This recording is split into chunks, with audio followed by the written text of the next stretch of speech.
Now, triangle of forces is another subtopic under equilibrium of forces. Another subtopic under equilibrium of what? Forces. Now, the three forces that keeps a body in equilibrium can be represented in magnitude and directions by the three sides of a triangle are shown. I told you the other time, I said if you have two forces like this, OB and OA, those are the two forces. Now, this is the resultant. And I told you that you can have equilibrant here, resultant and equilibrant. These are the two forces. And like I said earlier, that equilibrant is always in opposite directions to the resultant, but they are the same. They are having the same magnitude according to the question we solved earlier. Now, these three forces that we see can be represented by the three sides of a triangle. You know, triangle always comes with three sides. That's why we have triangle of forces. You know, before we always have according to the forces of the two forces, whereby we use resultants, we have parallelogram law forces, and you know, at times when if it is two forces that are 90 degrees, we use resultants. If it is less than 90 degrees, we use parallelogram. But when you are having three forces like this, we can represent them by the three sides of the triangles. Now, if you look at these three forces, so this one that is a come like this. This one, according to the drawing, it come like this. This one that you see here, OA, it come parallel like this. And this one that you see, OB, it come like this. So those are the three forces. These are the three forces. And we use them to represent the three sides of a triangle. That's why I said the three forces that keep a body in equilibrium can be represented. These are the three forces in magnitude and directions by the three sides of a triangle as shown. Okay? You cannot state the principle of triangle of forces. Principle.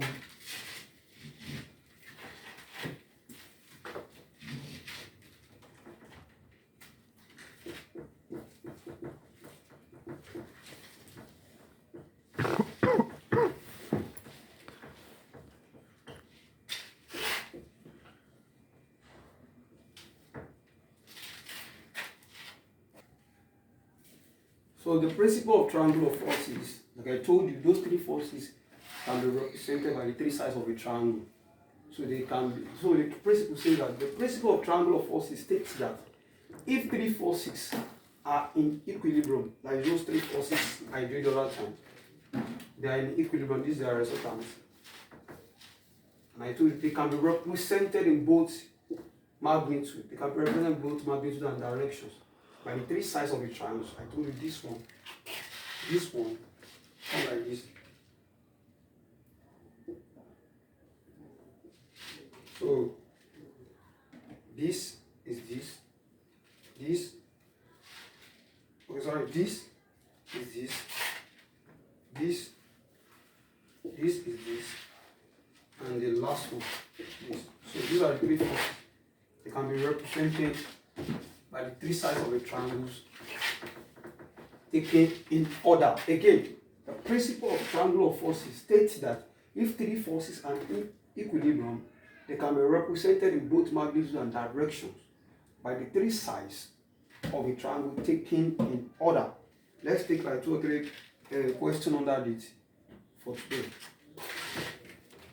Now, if you look at these questions under the principle of triangle forces, it said a body of mass 15 kg is suspended at a point P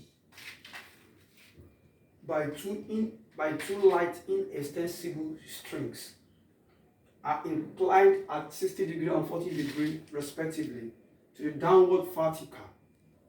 Find, correct to 2 decimal places, the tensions in the strings. They say there is a body of mass 15 kilograms, sorry. Is a body is suspended. There was something to be suspended. That means in the space 15 kilogram suspended, but at the point by two light inextensible strings. Two light inextensible strings are inclined at 60 degrees and 40 degrees. They are inclined 60 degrees and 40 degrees. Respect to the downward vertical. That's what I put vertical. If they said horizontal, please, you know the 90 degree, let's say we have 90 degree. If they said to horizontal, that means you will subtract it from 90. That's what you write here. So you have to take note of that. So, but they said vertical, so you don't need to change anything. Now, to the vertical, find correct to two decimal places the tensions in the strings. The tensions in the strings. The tensions in the strings. Let's say this one, this is the strings. This is the second tension. So, in this kind of questions, you are allowed to change this. It's a triangle of forces. Turn the three forces to triangle. Turn the three forces to triangle. But before you turn it, change this Newton to kilogram to Newton. When you are changing kilogram to Newton, you multiply by 10. And 50 times 10, that's 150. That's 150. So this one will represent this. This object that is here. And these two strings are 60 degrees. Or if they said to horizontal, so you subtract it from 90, whatever that you said, that's what you're writing. They say to the vertical, you don't need to change anything. So this one will be 40. And this will take, you have a 150 to be here. And you know, the triangle always have 180. The sum of angle in triangle is 180. We have 60 degrees, we have 40 degrees, that's 100. 100, if you remove 100 from 180, that will be 8. So we have to calculate the tension. So I'm going to use the sine rule. Sine rule.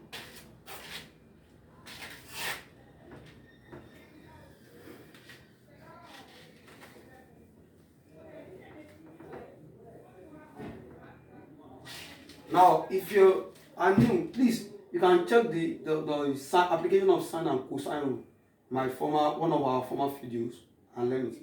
So if I want to use sine rule tension now, that is T1 over sine 40 degrees, so it faces this, and T2 over sine 60 degrees equals to side 150 over sine 80 degrees. So you just decide all over angle, or you say angle over side.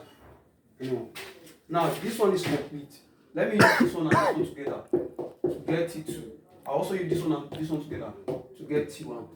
That means T1 over sine 40 degrees equals 150 over sine 80 degrees. That is, if you cross multiply, T1 sine 80 degrees equals to 150 sine 40 degrees. So if you divide both sides by sine 80,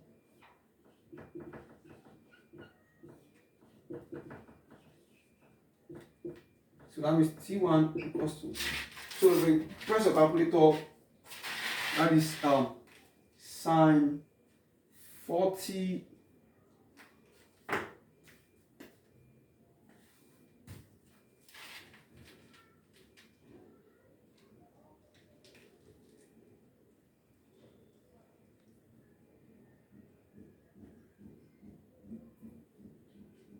sine 40 is, that means 150 multiplied, sine 40 is 0.6427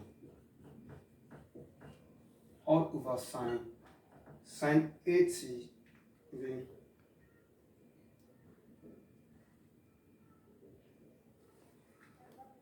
0.9848. That means T1 equals, just multiply this one together and divide it by 150 times 0.6427. That is 96.40 over 0.98. So the tension one is 96.405 divided by 0.98. That is 97.89.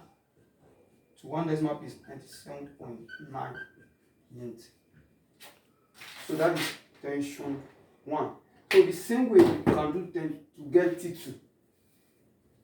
So I put it to get T2 also, just use this one and this one together. The same pattern. So we get T2. That's triangular forces. Let's take another second question.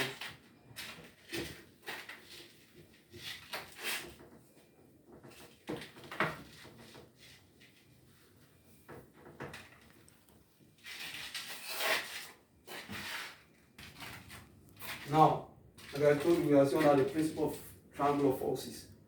Look at these questions. It's one of the past exam questions. It said a mirror of weight 75 Newton is hung. That means it's a mirror. It is a mirror. They hung it. It's hung. 75 Newton.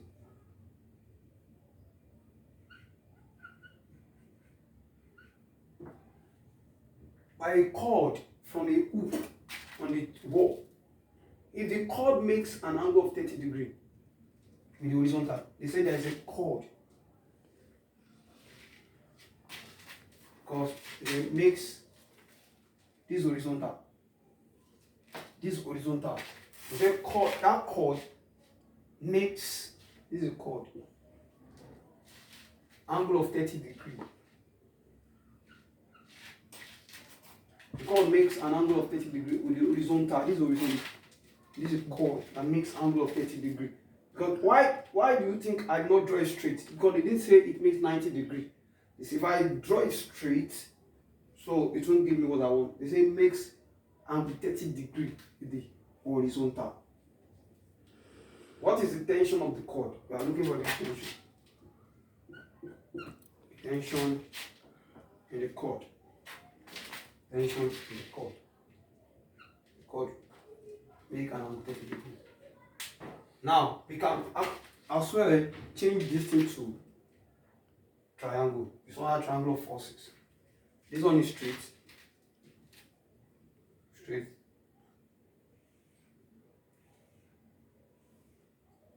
This one is our horizontal. And this line. So it can be changed to triangle.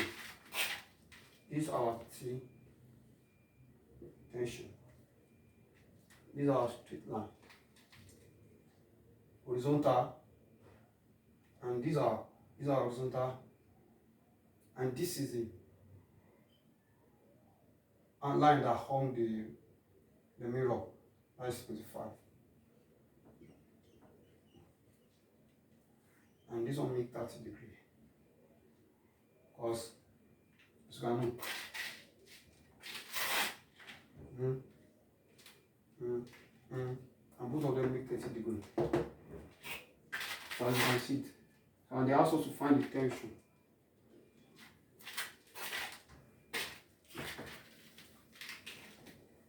So I want to find the tension of all the opposite. So any side that faces the angle is an opposite. And these are adjacent, these are hypotenuse. Which one has the opposite and hypotenuse? That is sine.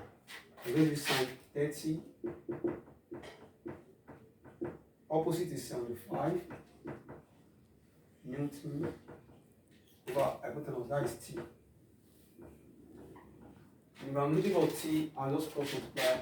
That means T equals to 75 over sine 30. That is T equals to 5. Sine 30 should be 0.5. So this is 0.5. 0.75 divided by 0.5.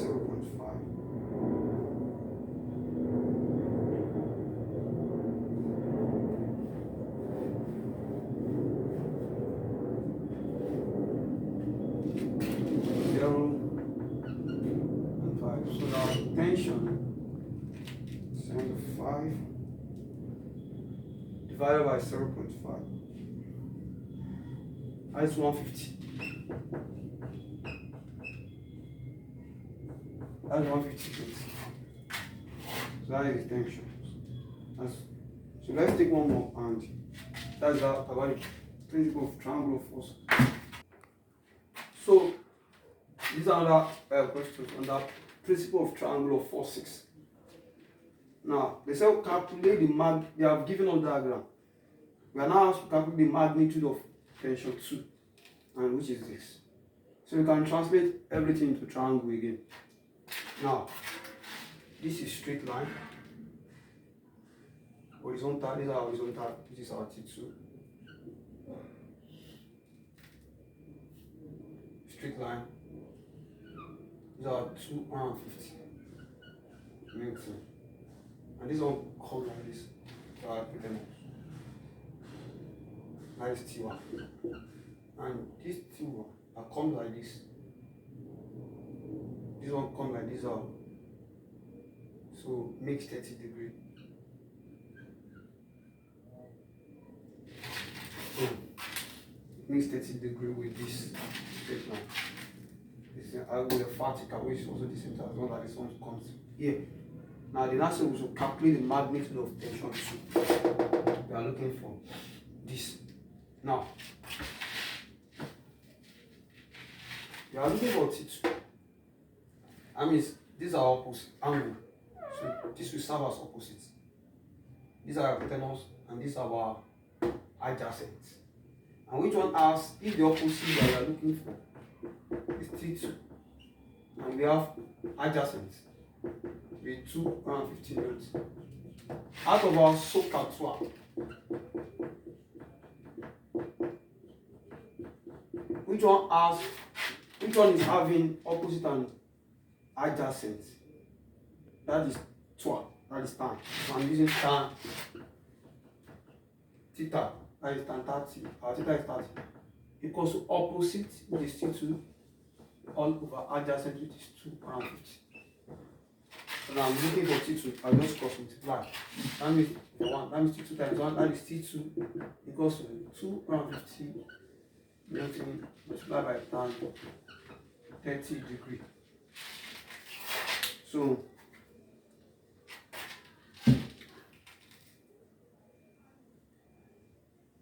tan 30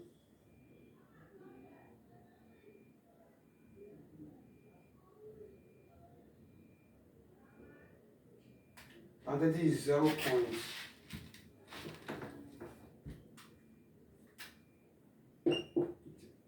250. And 30 is 0.5773. So that's 250 times 0.5773. That means T2 equals to 144.32.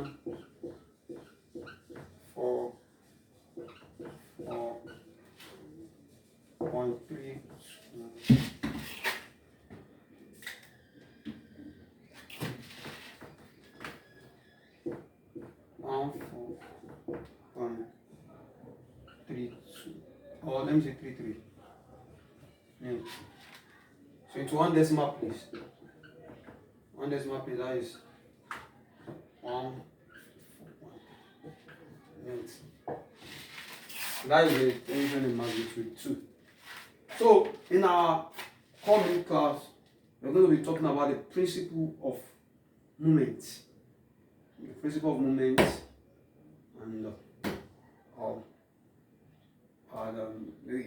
know now, upward forces equals to downward forces. Sum of anti-clockwise equals to sum of the clockwise movement. Thank you so much.